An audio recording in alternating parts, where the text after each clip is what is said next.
Okay guys, yung pininting natin last week, lalagyan natin guys ng design. So, ito tong wall na to. Kasi dati kulay puti. Yan, lalagyan natin siya ng design guys. Ng mga isda guys, koi fish. Yan guys.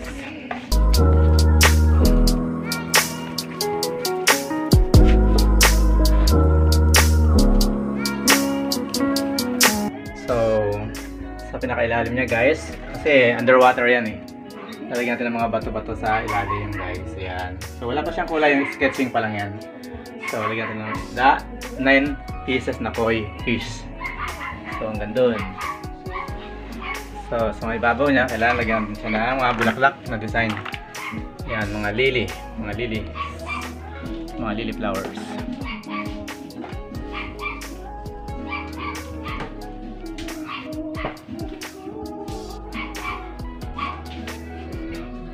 So, tuloy-tuloy lang natin to hanggang sa matapos natin yung sketching, then pagkukulay na tayo guys.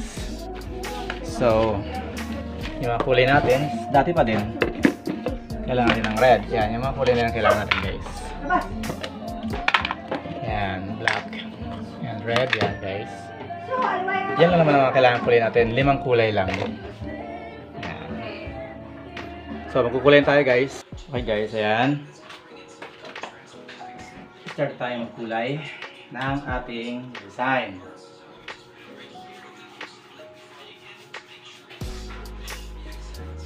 So guys, muna natin paglagay ng blue sa pinakatubig niya.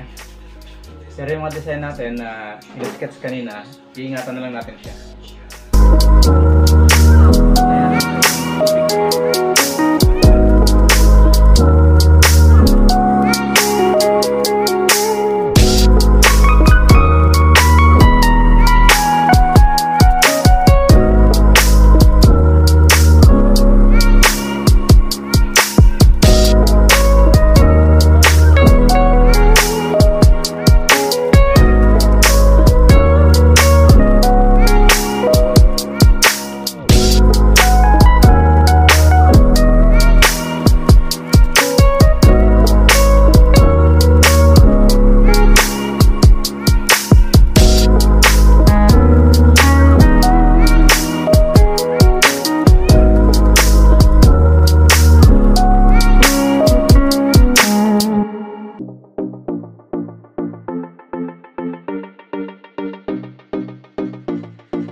And guys, yeah.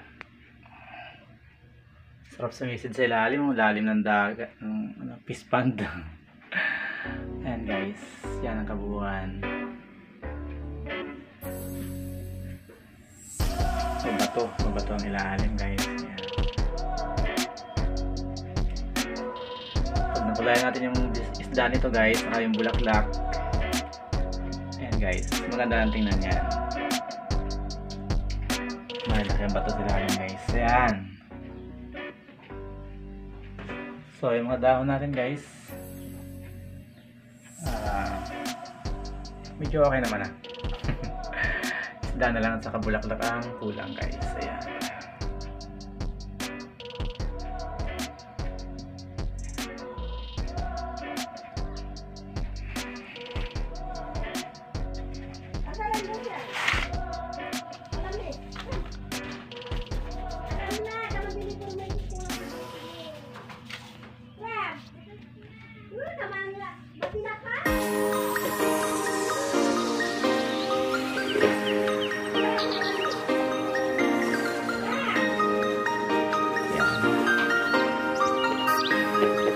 Sa ilalim to guys kaya ang bato.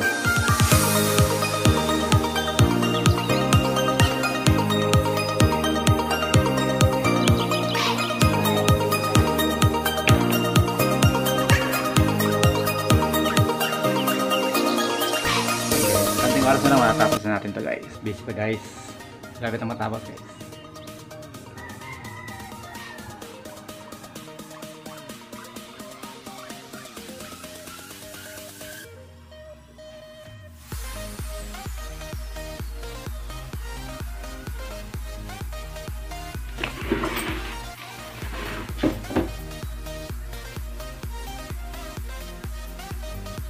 Laki ng ano guys, koi fish.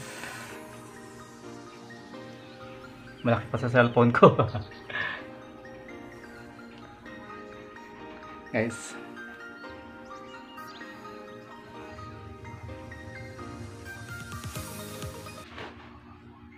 and guys, malapit na matapos yung gawa natin.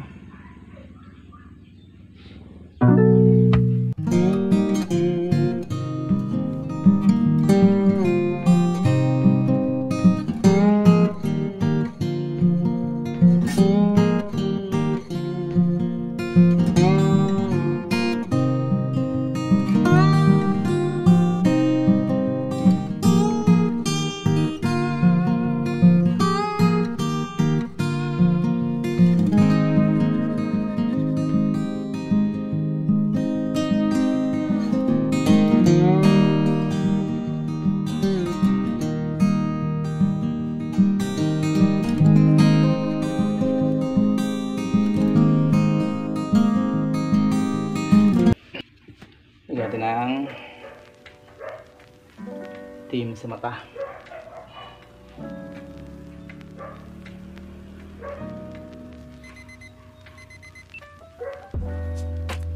Okay guys, yan. Tapos na. Okay na guys. Sa wakas, ayan guys.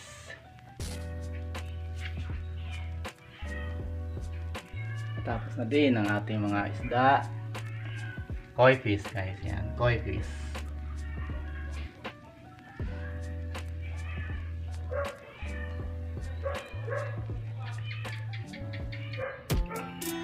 Bali meron tayong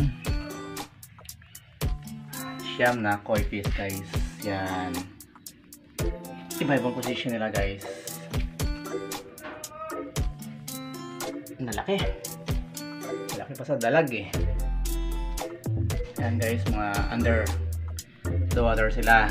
Yan, mga lumalangoy pa sila guys. Yan, gumagalaw pa yung tubig guys. Yan. So, iba-ibang kulay nila guys. Kasi sa koi fish, kailangan colorful talaga. Para maganda. So yan guys, yung mga flowers natin tapos na din. Ayan, mga lily flowers yan guys, nakalutang sa tubig yan kasi malapad yung mga dahon nila.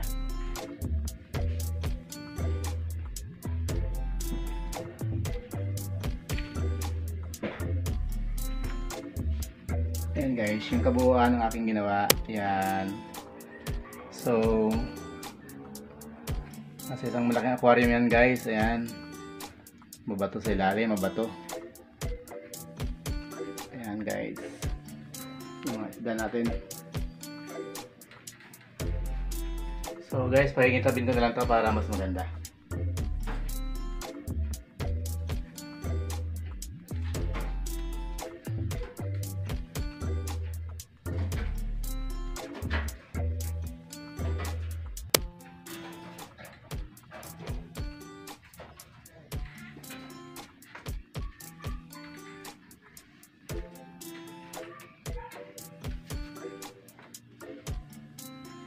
Ayan guys.